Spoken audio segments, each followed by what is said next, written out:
ये देखिए जी 11:30 का टाइम हो गया है। अभी अभी हम बस शादी से घर आ गए हैं। तो उन्होंने खाना नहीं खिलाया। वैसे ड्राइवरों को खाना देना चाहिए। ड्राइवर एक सिर्फ ड्राइवर नहीं है, वो आपकी फैमिली का हिस्सा है, जो आपकी फैमिलीज़ को इज़्ज़त तरीके से ले जाता है और इज़्ज़त तरीके से वापस लेके आता है। तो अच्छे लोग भी पड़े हैं और बुरे लोग भी हैं, इनको ऐसा नहीं करना चाहिए। मैडम ने भी इस बात पे नाराज़गी का इज़हार किया है और मुझे 2000 रुपया दिया है, कहती है जाएँ आप खाना खाएँ। तो उसके लिए सॉरी भी किया है कि हमें अंदाज़ा ही नहीं था कि वो इस तरह करेंगे। तो जो लोग इस तरह करते हैं ड्राइवरों के खाने के बारे में, तो उनको सोचना चाहिए ड्राइवर एक ड्राइवर नहीं है, वो आपकी फैमिली का मेंबर है, जो आपकी फैमिलीज़ को इज़्ज़त से ले जाता है और इज़्ज़त से ले आता है।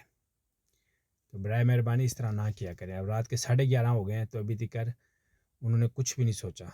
अभी हम घर पहुँचे हैं, तो घर अब खाना खाएँगे, अब कुछ ऑर्डर करेंगे। मैडम ने कहा 2000 रुपये आप ऑर्डर करके खाना खाएँ। अल्लाह हाफ़िज़।